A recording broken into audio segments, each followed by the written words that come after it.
Thank you everybody for being here. This is the May edition of Urban Consulate City Lobby event.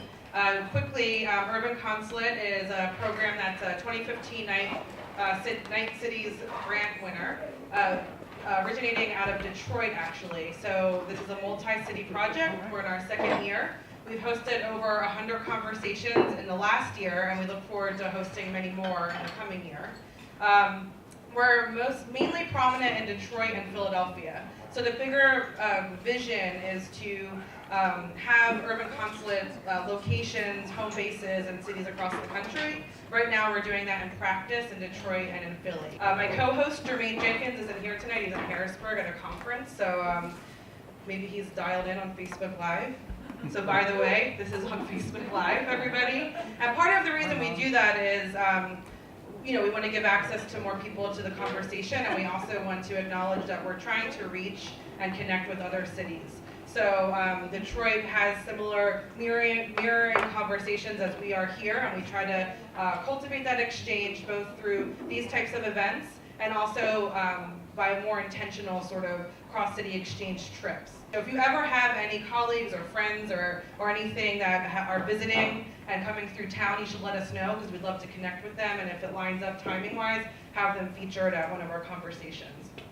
So tonight's topic I'm very excited about. It's a very robust, big topic. I think there's a lot of ground to cover. We're not going to cover it all. There's a lot going on right now.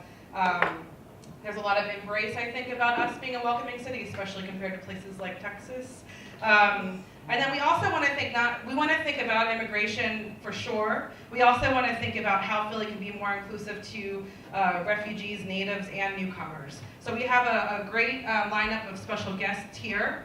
I'm going to have them each talk for a few minutes about what they do in their work, and then we're going to open it up immediately to everybody. So again, the tone of this is conversational, and we really mean it. So you can add commentary, ask questions. I know some of you in the crowd are very thinking about this topic a lot, or practice it, Lauren, Deborah. So we want you to feel really open to have it be conversational. We can pass the mic around. I encourage our special guests to also ask questions of all of you. And this is probably a perfect size for this type of dialogue, so I'm very excited. So I'll stop talking, and I'll turn it over to you guys. You're welcome.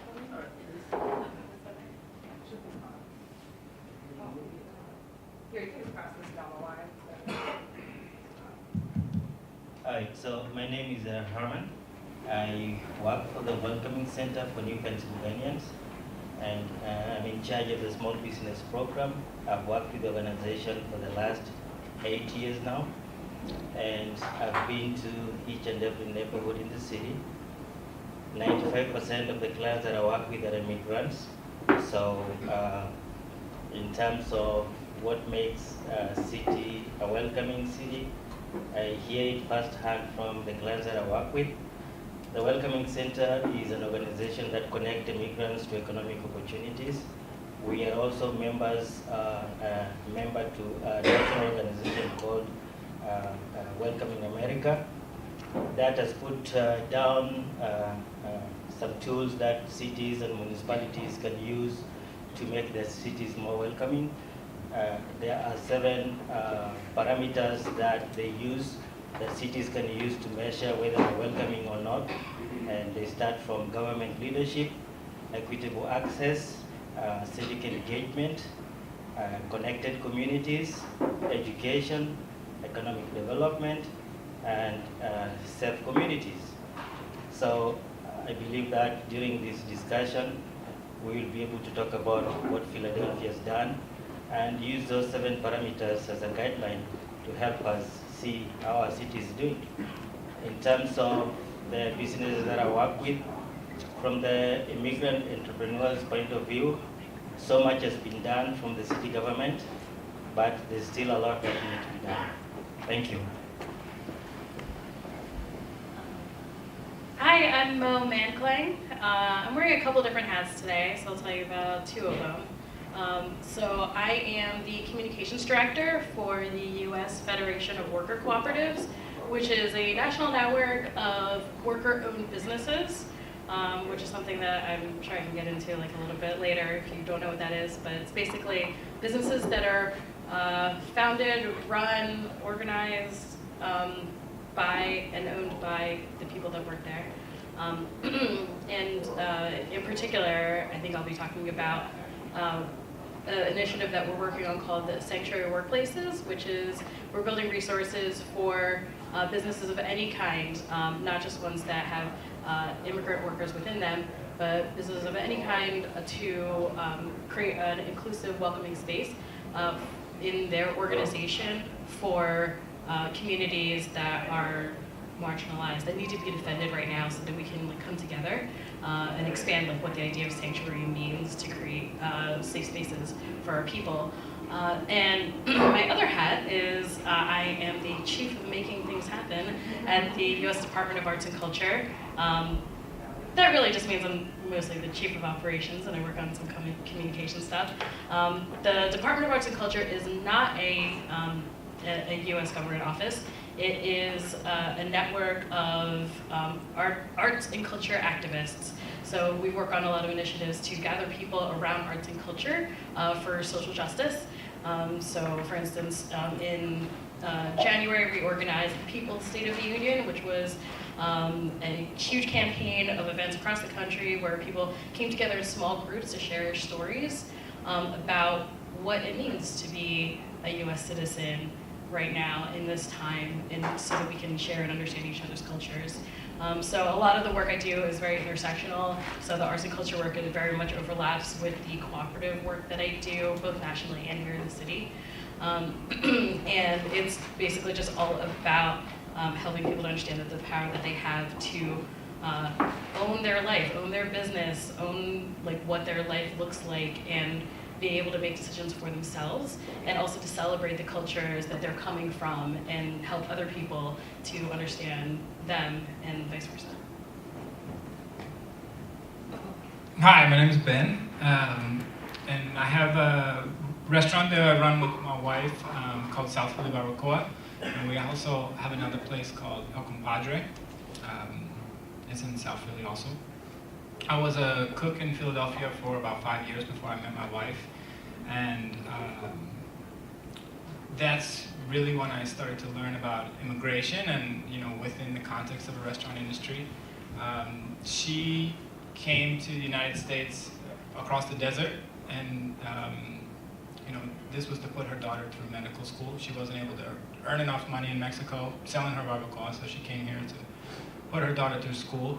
And I thought, being a citizen, it would be easy and I could help her out and, accomplish her goals. I really had a good friendship with her and enjoyed working together. Of course, romance developed too. But I found out that it was not that simple, and the people that are coming across the border automatically get hit with the unauthorized entry. So if you come once, it's a 3-year bar, but in her case, since she's been here, this is the second time she came, it's 10 years automatically that she would have to live outside of the country before she could even apply for a green card, even though they were married legally. So when I asked my lawyer what can we do, he said wait for the law to change. So we tried to think of how we can change that law. And we were, at that time, serving out of a food cart, which is now a restaurant. And we were getting some attention for the food because it was good. And so we just started interjecting our political views into the interviews that we were getting about the food, and put that there onto a neutral platform, which is the food media is not really talking a lot about politics, but it gave us a platform,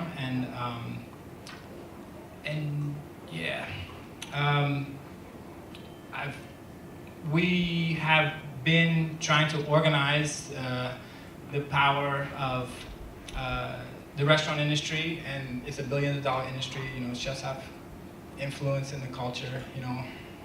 20 years ago, they were changing the way people think about sustainability, local agriculture, and we think that also, speaking from our own personal experience as restaurant owners, as chefs, as cooks, we can also address these labor issues that are inherent in the restaurant industry.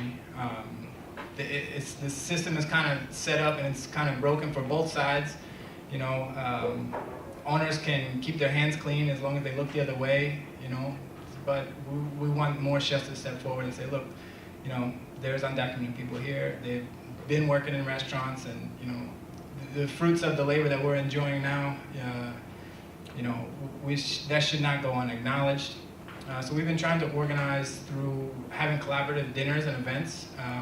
That's what we do well as restaurant industry folk, is throw good events. And so it can bring people together and around a topic, and so we can have discussions through food, kind of like Thanksgiving dinner. And yeah, recently we worked with the Scheller Center students at Temple to work on a resolution that that Helen Gim's office and City Council introduced to City Council, and 2 weeks ago it passed. That did this kind of, you know, acknowledgement of the immigrants' contributions to our local economy and our overall economy, and this is something that now we're trying to take with us as we kind of embark on a national dinner tour and kind of expanding the work that we've been doing in Philadelphia. And as far as, you know, Philly being a welcoming city, you know, we try to be a welcoming restaurant, be a kind of a community space, and we're happy to see that there's just like a lot of great work happening in Philadelphia. Hi, I'm Jess. I'm the token newcomer on the panel. I moved here a week shy of 2 months ago. I am originally from Colorado, and I moved here from Denver. And so when I tell people that, a lot of them are like, why? Why would you move to Philly? You lived in Denver, the land of pot and dreams. And that might be true, but a lot of people are moving to Denver, and the city as I knew it was changing, so I thought it was time for something new. I came out here last summer to visit a friend and could not stop thinking about the city. I was here for a week, and for months and months, that was all I thought about. So in November, I was like, okay, I'm gonna do it. And my lease was up in March, and I was like, I'm doing it. So by trade, I am a content creator and community cultivator, which can be applied to a lot of disciplines, whether that's social media or planning events or whatever. But ultimately what I'm interested in is telling stories and building and finding and supporting communities. And so that's actually one of the ways that I would consider Philly to be most welcoming, is the different communities that exist here. I have kind of tapped into the Instagram community by nature of like always making my friends online. And it's been really cool just having people reach out, people with like 80,000 followers reach out to my stupid little Philly Instagram account with 40 followers being like, hey, you wanna get a drink? And I'm like, yeah, I do. So that's been really cool. There have also been some really amazing Facebook groups that are kind of identity-based. Like I speak French, I'm a dual citizen of Ireland, so I'm in those kind of Facebook groups as well, just for people who share those interests and backgrounds as me. And I've made some really fantastic friends from there too. So there are existing communities that I think if you know how to look for them, they're pretty easy to find. But I've talked to a lot of people who also are from other places, and many of them have said, you know, how do you find these people? How do you meet these people? You know, what did you do? And so I think one way that we could do better is to be more visible and to really be advocates and ambassadors for the city, whether we're brand new or we're natives or we came from a different country or anything else. I think, you know, we all live here for a reason, and I think if we could kind of speak up and find people who are new, whether they're like tweeting about it or using hashtags or have an Instagram account with 40 followers, and just reach out and welcome them, that would make a world of difference. And then kind of on a more practical, like city legislative way, I think changing the way that we provide information would be a lot better. Just one example of like Philly culture shock that I got was like walking down South Street on trash day being like, why are there are trash bags on the ground. Not realizing that that's how the city collects trash. In Denver, you have like a bin and you put it out in your alley and the truck comes by. And then trying to figure out how to get a recycling bin. I'm in a neighborhood Facebook group for my neighborhood, and it's natives who are like, how do I get a recycling bin? Those kinds of things I think would make it a lot easier for natives, or for newcomers, even if there were like a website being like, welcome to Philly, here's what you need to know. And there might exist, one of those might exist, but I haven't found one. So that would be really cool. So we're gonna open it up, and these should work now, right? So I can keep the roping one. And so we're gonna open it up. So ask questions or comment. We have these 2 framing questions too, so if there's anything anybody wants to share in response to either of those, and anything any of you guys want to add. Go. Oh, yeah, here. And if you could pass the mic around, it just helps to, well, it's going to help so that we can hear it on the audio too. Happy to. Thanks. Thanks, Luke.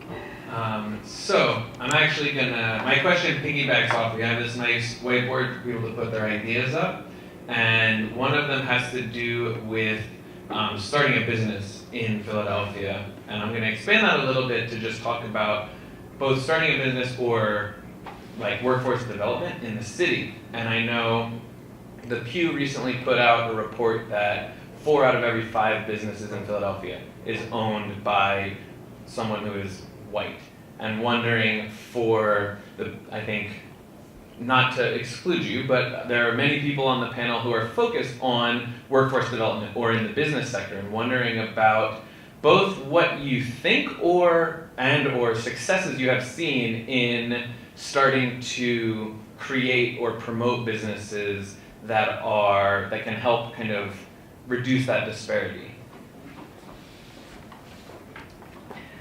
Oh man, I have so many feelings immediately. I know Herman will have way more actual numbers to back up what I'm going to say, but I think one of the benefits of being a, generally speaking, sanctuary city is that it is welcoming for immigrants to, in general, start a business here, or at least more welcoming than in other places in the country right now. And it's 2 proven facts is that I think the most amount of new businesses started in Philly are from immigrants, and also that having a diverse workforce and poor dramatically helps businesses. So I think if we're talking about really welcoming people in the city, is really making strident efforts as businesses to make sure that you're like diversifying your like application pool and bringing people in that don't just look the same as everyone else that works at the company. I will email Michelle more information about like the actual like reports that say a diverse workforce is very, very good for business. Because I don't have that off the top of my head. I'm like the worst with that kind of stuff. But I know that that is true, and I just really feel that that's like something that we can make Philadelphia like a haven for people of color and for immigrants by making sure that like the laws here are welcoming for people who not just to like start a business but also to work here by promoting that kind of workforce development. Okay, so I work with small businesses. The clients that come to me are either immigrants who have lived here, started businesses, and 10 years, 15 years, 20 years, those businesses are not going anywhere. They're not growing. They're stalled. And then we have new arrivals who come in, and they come just like any other immigrant who come to this country, thinking that we land, and within 1 year, you'll be like Bill Gates. And so the city itself has done so much to make the process for businesses that are here immigrant-owned businesses that are here to access different types of opportunities to grow and expand, and also to make it easier for the new arrivals who want to start businesses to navigate their way through the city lengthy licensing and regulation process. Okay? And that has been done so that if you go to the Department of Commerce website, they've done so much work to streamline it. So now it's like plan, launch, grow your business. And when you click on each and every one of the sections, they walk you through so many areas. So whether you want to start a food business, whether you're an engineer and you are trying to look to get work, at least there is information. But they're trying to translate that website so that people who are not English speakers can get it. But again, they have the language access, so if you don't understand what is written on the website, you can call that language, and somebody who can read through the website will read through it and translate it to you. But after 9 years of doing this kind of work, I've come to learn one thing, that the greatest barrier to immigrant entrepreneurship is not access to information, it's not access to capital, it's lack of training, mentorship, and coaching. So whether you look at the businesses that I've been working with for the last 9 years, these are folks who came, they didn't get access to any training, they just used the knowledge they had from their home countries and started their businesses. Those businesses were not started on the right foundation, and therefore, so long as the foundation is faulty in any business, the model is not right, growth becomes very difficult. So when they come to you after 15 years and been running their businesses and they're not seeing any growth, there's so much embedded in that business to a point whereby if you tell them to change it, they're like, no. And then the ones who are coming who are new are so much in a hurry to pay their bills, and the process that it takes to do market research, understand the customers in this country, and then plan and launch a nice business, they don't have the time. They want to do it quickly. So the greatest barrier is training and the ability to plan their businesses. And so the city has done so much work in terms of providing technical assistance. There's a program and the Department of Commerce called Dept.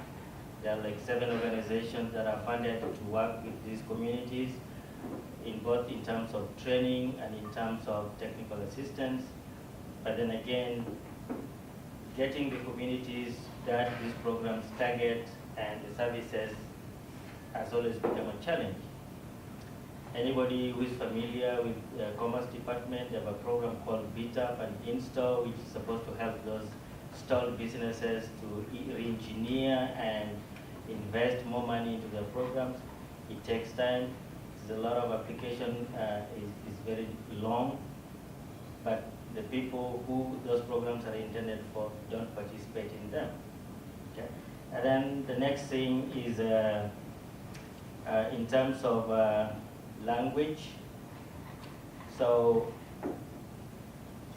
the programs that the city provides, they have done their level best. So whether it's staffing as commerce managers, people who work with communities, they try to create diversity so that at least they have somebody who speaks the language. So if you're Mandarin Chinese, there's only one. If you speak Korean, there's a Korean speaker. If it's Spanish, there's a Spanish speaker. And so those are the things. On the bigger picture, at the Welcoming Center, because again, you can't leave everything to the government. There are also non-profit and interested organizations that are also trying to do their level best to make the city welcoming. So at the Welcoming Center, we have programs that try to leverage on some of the, whether it is the city resources, state, and the federal government. So one of the things we do is that we are a certified soft landing center. So that means businesses that are coming from overseas can come and they can land at our place.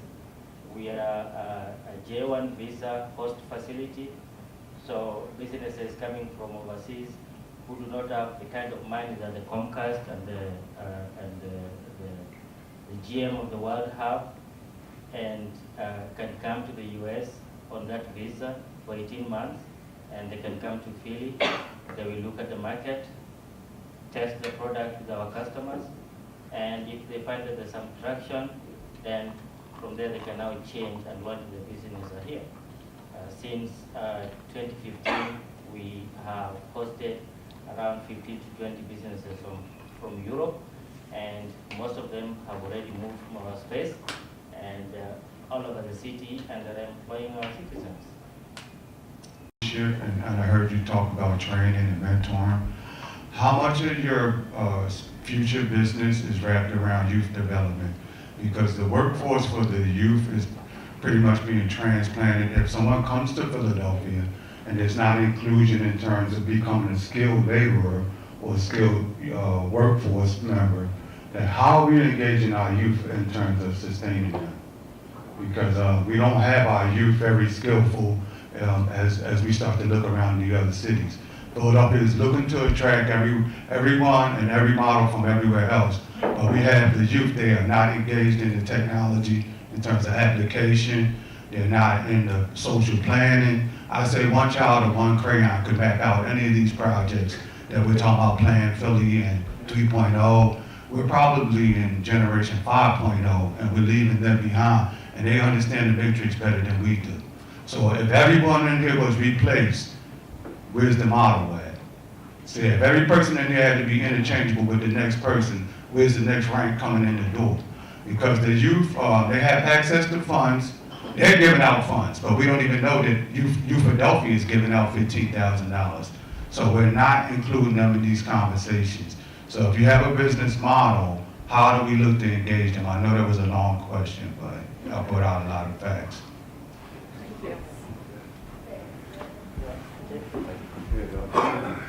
I can speak on from our perspective because we own a business. We had the opportunity to have an intern. It was from Ben Franklin High School, come work with us last summer, and it was a 6-week internship through a program called CCAP, which is a culinary program in the high school.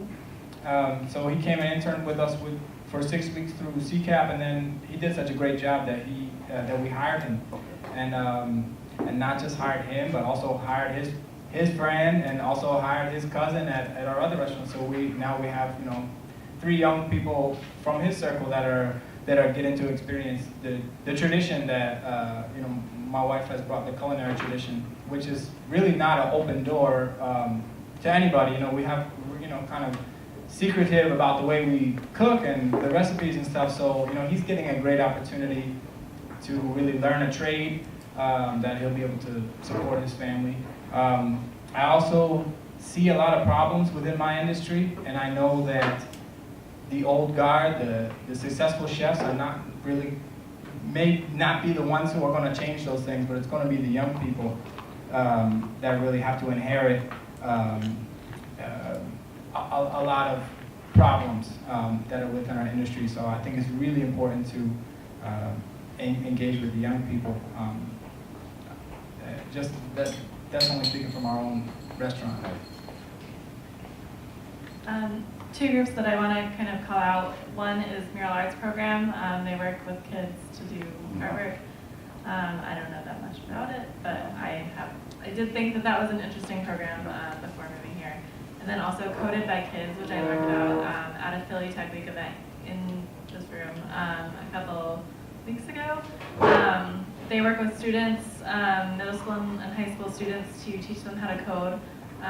They are students who are interested in it. They're not like, you have to learn how to code and we're making you. They're finding kids who are already interested in this field. And I can't remember the name of the person who spoke, but he told a story. But he talked about how a few of his students even got internships while they were still in high school. The companies that they entered with wanted to hire them, and then his biggest challenge was these students were coming back saying, why do I need to go to college? Because I'm already making more money than my mom is. And that was such a big challenge and an interesting one that I would like to learn more about Coded by Kids, for sure. So I have like a big picture cultural answer to that question, and I have like a tactical Philly answer to that question. So the big picture one is the work that I do with the USDAC is centered around storytelling. So it's about, like we live in the Northeast, so it's very like type A, let's get shit done all the time, let's like always be moving. What I really appreciate about this work is that it's really based around let's get in a circle and tell our stories to each other, and not just with the people, like our normal group of friends, but in an intergenerational way.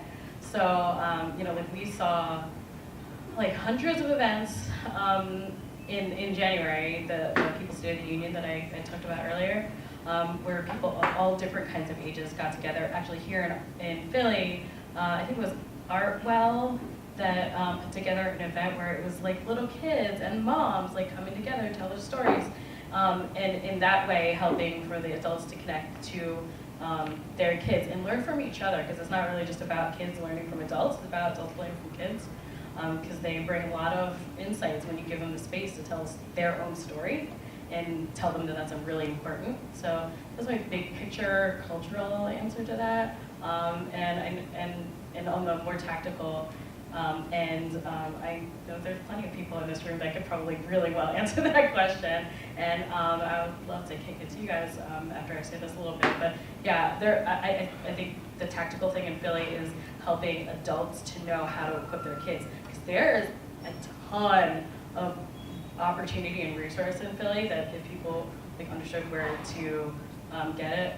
And so like Coded by Kids, Rock to the Future, that teaches kids not only how to play instruments, be in a band, produce music, but also do well in school.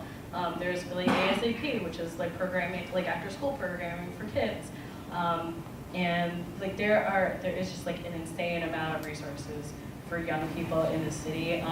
And one thing that you can do even if you don't have a child in your own life is to mentor kids through programs like Stepping Stone or Spark. I think it's Spark. I've mentored through both of those programs where you have a student, either middle school or high school, come and work with you for a couple hours a week.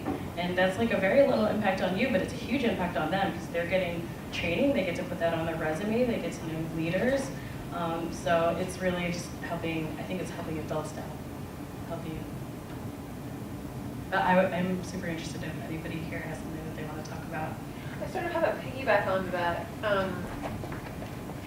And where does the school district involve, right? I mean, there is no school district. Yeah, I mean, well, there are some schools, right? Like, I live in Kensington, and I don't know, I'm not familiar 100% with the programs, but I know that there's the Kensington Kappa, Creative and Performing Arts, and then there's the culinary school, the high school, and then there's a school of business in Kensington, that it's a little bit more focused on trade and I guess practicing that professional development. But I know that that's not citywide, so I know that the accessibility isn't there for every student, but services are a huge part of it. But I imagine there are some models that are successful, but. Go ahead.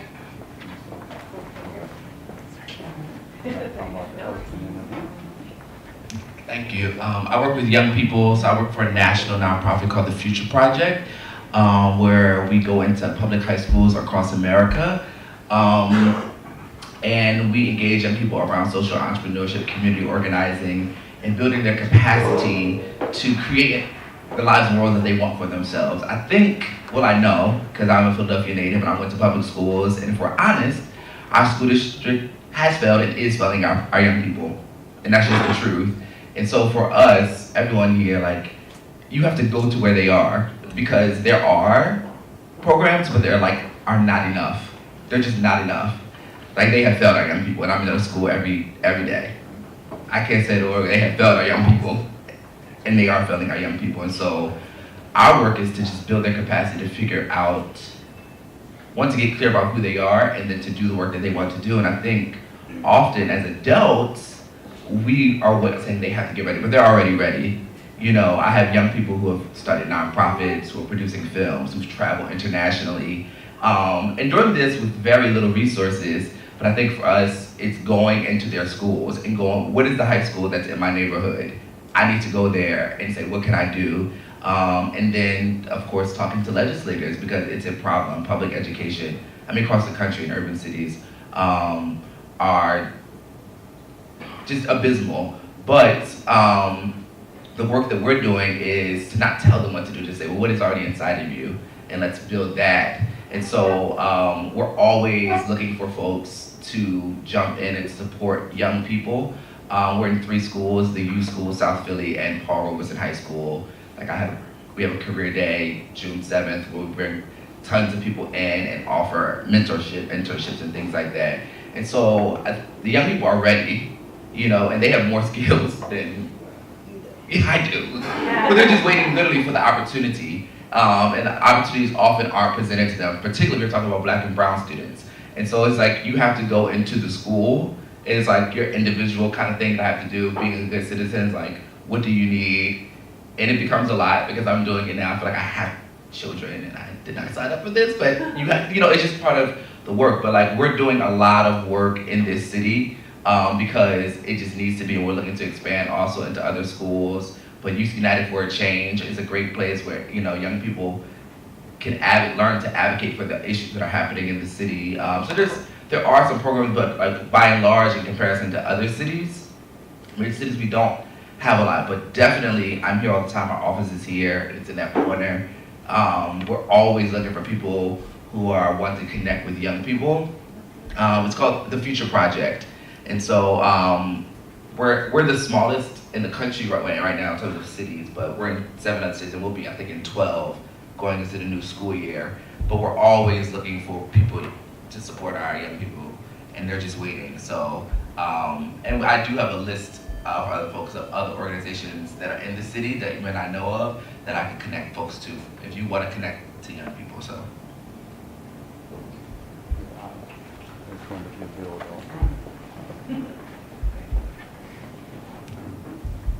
Does anybody else have a question?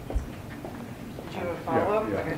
Maybe the only thing I can add is that, just like what everybody else is saying, is that our youth, our young people are very thirsty for something to do.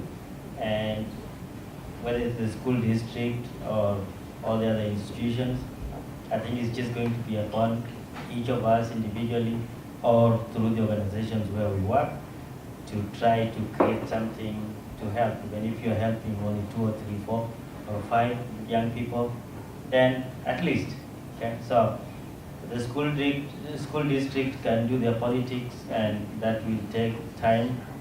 If you get a child now, you might go to their wedding before things changes at the school district. Right. So, but then again, you can't wait for that. And so individually, through organizations, we can just try our level best. At the Welcoming Center, we try to create opportunities for young people. So they come and they intern at our place. We have a program through the Philly PHL, and we got a small grant to engage young people. And so they come in through Philly Technology Ambassadors.org or .com. And it's basically connecting talented young folks and putting them to help our neighborhood businesses. So we have kids who come in and we go to commercial corridors and they help put those businesses on Google Maps. They create social media websites for them. They build websites using templates, and they feel like they're doing something important. And then after that, we get requests from other businesses that need those services. And so one of the things, because our program is an entrepreneurial program, that by the time they leave our program, we tell them, now you need to start a business. So when we get requests for these services, we can refer them to you, and you can do the same thing and charge money. That is just our program. Other people might be in a different thing, okay? And young people have different interests. So if we can identify the interests of our young people and try to connect them to either individuals or organizations that can help them build their interest, I think that would be a great thing to do. And then the last thing, what Jess said, is that to try to find education in field is not easy. So if you're an immigrant coming to Philadelphia, if you go to the Welcoming Center's website, used to have information.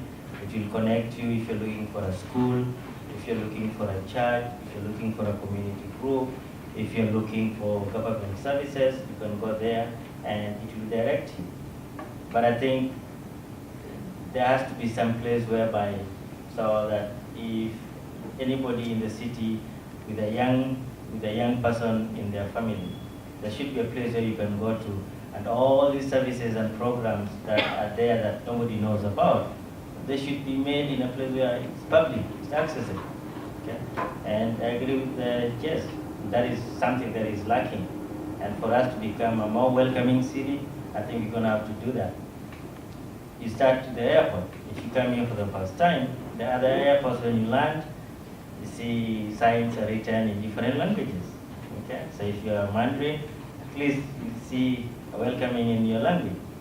You go to Philadelphia International Airport, not much, not welcoming. All right? So there's still stuff that we need to do. Thank you. I really appreciate us being able to talk about these issues as it's the elephant. Because the imprint is that it's provider-led, just like if it's the school district.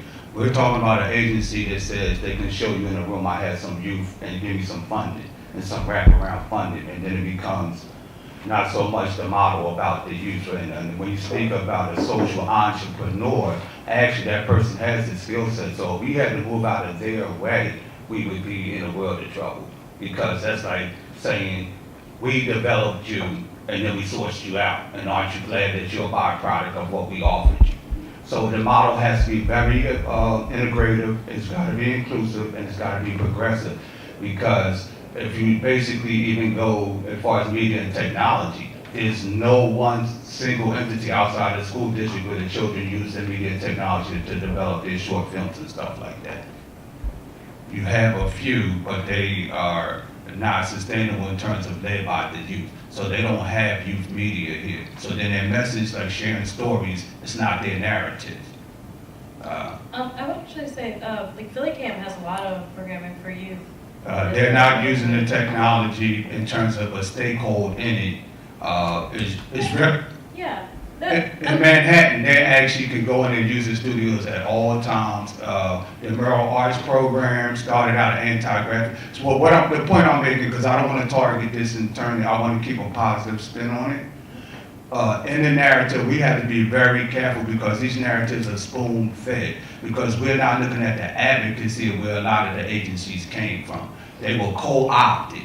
I mean, if you come in, we join in, blending with your idea. Now we have the funding because often you'll see the City of Philadelphia Mural Arts Program. That program was never belonged to the City of Philadelphia. It was born out of the graffiti artists. It was an anti-graffiti movement. There was a deterrent from them actually just tagging up anything, and then they could use their artistry creatively and imaginative and then make money out of it. So all of that stuff was funneled, and mostly they're encouraged to give up their proprietary rights to stuff.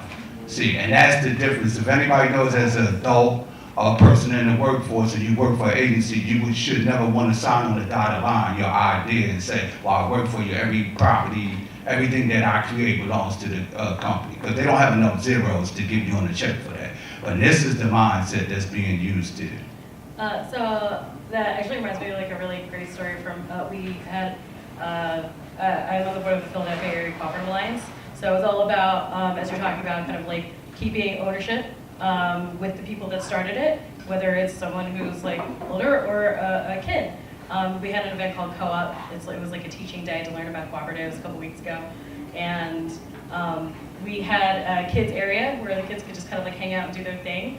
And the kids on their own, while they were there, decided to start a t-shirt co-op. So they just like, we had some t-shirts sitting around and they designed all of them, and then at the end of the day, they asked to like come and talk about it. So they like showed off t-shirts that they had designed during the day, like that day, and they're like, we want to start a t-shirt business. So yeah, it's all about like just letting kids do their thing. And that's why I really support kind of like the cooperative model, because it's like really, particularly worker-owned cooperatives, which is like you own the business that you create, which I think a lot of people don't recognize as an option that they have, is like you can have a business where every person who works there is part owner of that business, whether you're 80 years old or 8 years old. Well, I mean, 8 is harder because you can't really start an LLC with an 8-year-old. But you know, you can start, like there's a, talking about media, an organization called, I think it's Future Focus is the one, in Worcester, Massachusetts, where the youth did start their own media company, and they work it, they own it, they're all like 16, 17, 18 years old, and they're killing it. They're like, I hired them to do a conference in Boston. And so, like, it's definitely, the kids have the talent. It's just about unleashing them on the world. I'm curious to put it to the audience.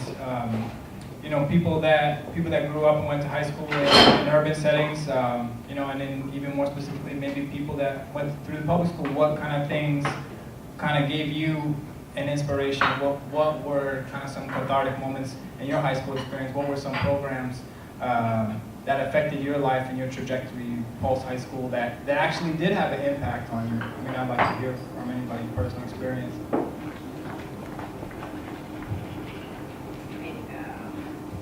Hey guys, so I am Alyssa. I am from South Philly, and I grew up in Philly. I went to PET, Philadelphia Electrical and Technology School, and in my 10th grade year, I went to Furnace High School on 2nd and Mifflin. And one of the things that I can honestly say that made me who I am today, I am a business owner, and I also work with the Future Project, was actually people coming into my school and pouring into me those positive things. I started my business just 2 years ago, but before that, my life was not in an amazing place. But I know that those things, those positive things, those skills that I built while I was in school and people recognized them, they were some of the things I was able to fall back on and realize that these were some of the things that people recognized in me that I didn't recognize in myself, and they pointed it out to me. So it was just regular people out on the street that was like, you know, Alyssa, you have amazing speaking. Alyssa, you have an amazing bubbly personality. I got an award at the law, what was that? Saul Hewing law firm, y'all heard of that? So I was in a reading program at Durham on 16th and Lombard, and I got the most bubbly personality award that I was literally in 5th grade. I still remember that, and I'm 27 years old. So literally, if you're a business owner, if you have, I mean, you can be a chef, but going into these schools and coming to speak to the children or mentoring them, that matters, because I am literally a product of it. Thank you. That was an awesome story. I love that. I'm also a product of the Philadelphia public school system. I graduated from Central High School, and kind of, I think, a little, what? From Philly? I'm born and raised in Philly as well. South Philly, too. And your question was interesting to me because the glaring lack of an inspirational program in high school actually probably ended up inspiring me more than if there had been something. It's an incredibly diverse school. It gets awards every year for like one of the most diverse high schools in the nation. But there's not really like a unifying anything. There's tons of immigrants, tons of undocumented immigrants that go to the school, families that I knew always and grew up with, extremely diverse. And there were always a lot of cultural clubs, but they never intersected, right? Correct me if I'm wrong. We graduated together from Central. And it was actually the lack of those programs and those things that brought everyone together that was more inspirational, because you had to kind of go and make those connections yourself. And it was scary because people are different than you, and they look different, and they speak different languages. But they're really, I think the public school system fails us in that way, that they expect you to make your own relationships and all that stuff. I also went to private aware of like the 3 people of color in the class, so like the one kid who's from a different country, because they like force you into getting to know them. In public school, they're like, whoever does whatever, you know what I mean? I don't know if that was the right answer, but do you have anything to say about that? Yeah, I'm not gonna speak about that, but that's, yeah. I can corroborate that. I feel like, to answer your question, just personally, like the first thing that popped into my head was that we've been talking about youth that I think is between the age of like maybe 15 or like middle school and up. But today I had a conversation with my boss, and the lack of access to high quality early childhood education I think is a really big problem in the city. Ooh, oh. And yeah, I was just wondering if anyone else wanted to speak to that, because I think that our experiences as we grow and as we age are so and clearly affected by those formative years of learning and developing programs, you know what I mean? Yeah. Hello, I'm the program manager for the Institute of Hip Hop Entrepreneurship. So I'm not the founder, so I wasn't the one with the genius idea to put it all together, but I was hired to help execute it. And I wanted to kind of piggyback on Melissa, the idea of, so the students that we have in the program, and it's one of those things where I'm not sure if the word is the perfect word, underrepresented or under-acknowledged or lack of opportunity. The point is made about somewhere in life, deserving or not, deservingly missed an opportunity to push and excel further. And in this program, what I've seen, because I'm not an educator, so I'm more in the project management operations level, but I see the lights go off in the, I call them kids because they're younger than me, but they're proper adults. And they're really smart and really cool, and they know what they want, but they come in with a program, a project into the program, and then we spend the session as an incubator and an accelerant to get them to be pitch ready. And watching that process, I was going to piggyback on Melissa, because sometimes it's the things that they didn't know were totally useful because it was either in their wheelhouse or within their, natural ability or something that they learned, and just not knowing the application into entrepreneurship. And once they see that pathway, it's like, oh, because I think the assumption is that, and I make this assumption too as an individual, everyone else must know something more than me. I think that's just being a humble individual. But when I see that, that's what it is about, relaying back to a person, a youth, that finding within the DNA of who they are as a human being, that there is something worth contributing, and that could be turned into, because entrepreneurship is so simple, it's a business or a service, and it's providing the pains and the gains of what your customer segment needs. And it's really quite simple if given the opportunity to see it in that way. But I think that students if you're dealing with Philadelphia, you're dealing with like racial tension, you're dealing with poverty, you're dealing with corruption. I mean, I'm going to be started on the city wage tax, but do you know what I mean? You're doing it all, and so you're just frustrated and locked up because every day is a effing battle one way or another. And it's hard to take that out and just be a free thinker about what is it you can do and accomplish. And I've seen it because we try to create this safe space where they're allowed to just think of business ideas, and then really just let their mind expand on what's possible. And when that safe space is allowed, they really realize, wow, I didn't know that being good at this would lead to a business about that. And that's the hard part, but I think it's the individual walking in and caring, but showing that the pathways, because I think business can be so intimidating, but we are, the United States, we're the land of, entrepreneurship, and while I'm surprised, you can change in one lifetime, you can change the destiny of your family and the tax bracket of your life, if, you know what I mean? But I would piggyback on the whole, just letting them know it's possible. But finding more programs, and I think that the Future Project knows if anyone wants to go to help relay it back to finding those exact programs. Thank you.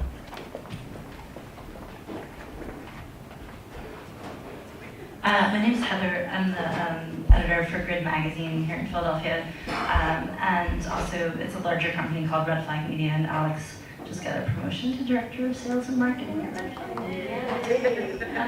And she is the most entrepreneurial person that I know. And she, as she said, did not go to school in South Philly. She didn't go to college, which our company doesn't care about.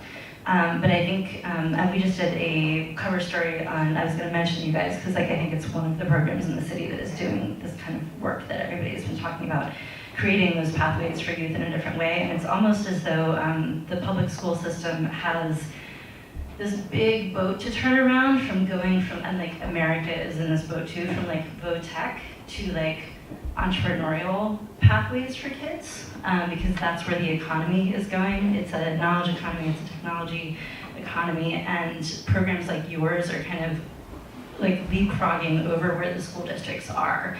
And I think that if that program had been around when she was 17, like she will eventually have her own company, but she would already have her own company. And if the school district could kind of get its act together in some way to like know that that is where things are turning, I think we would be doing a much better service to our youth.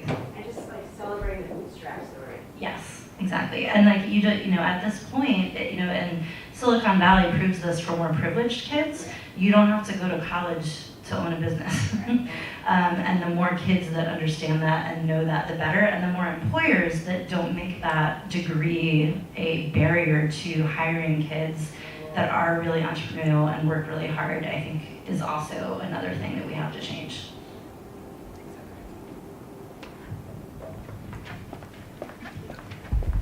Hi, I'm Brenda. I'm also a Philly native. I also graduated from Central High School.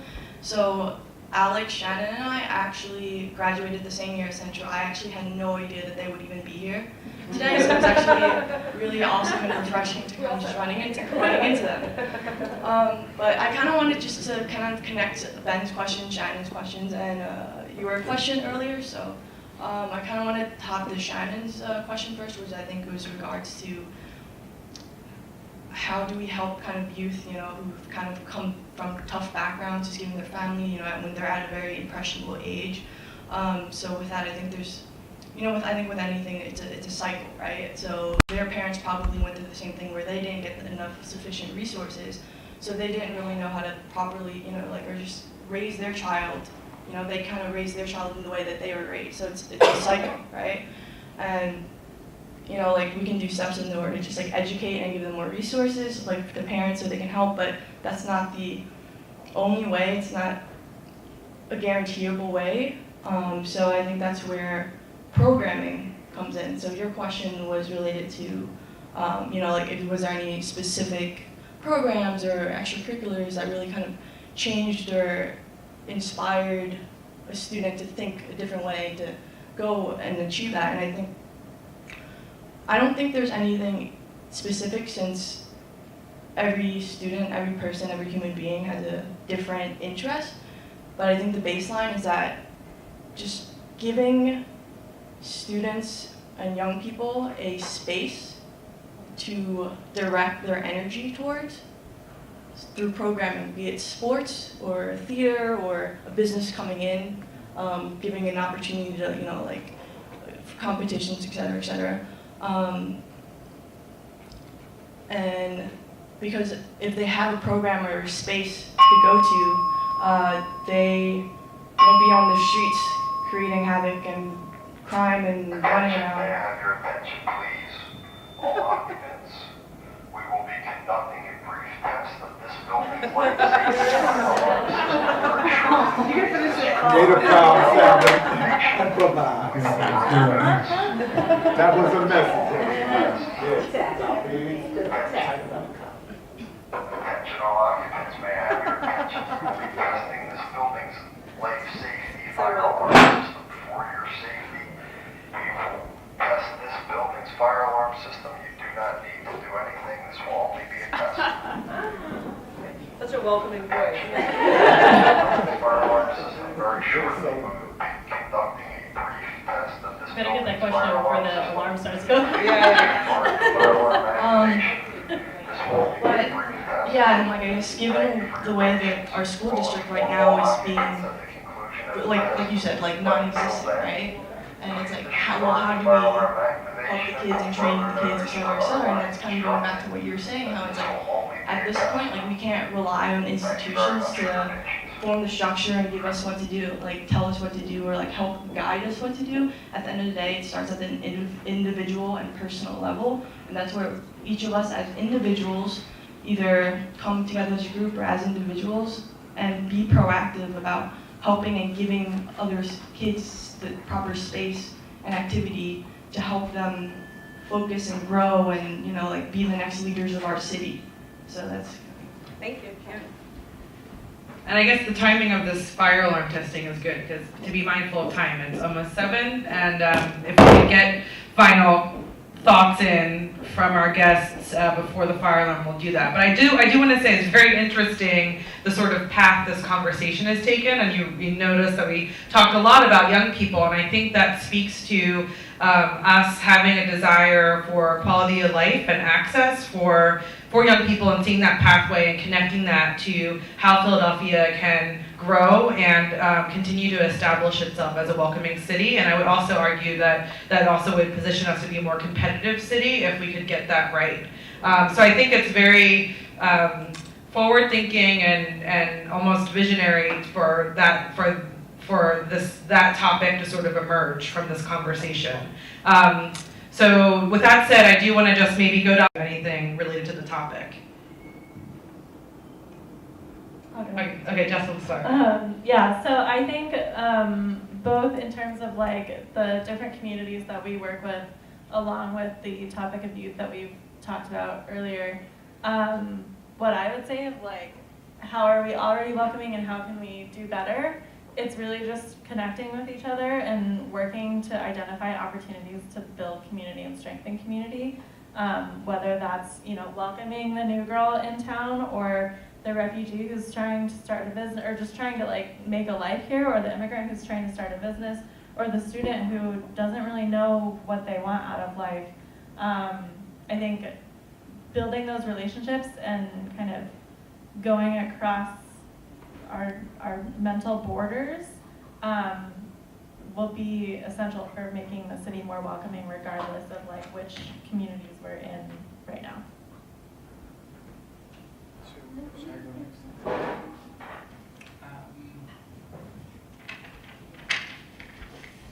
So I'm speaking from the perspective of a person in the restaurant industry, and I feel like the industry is changing. Here we go.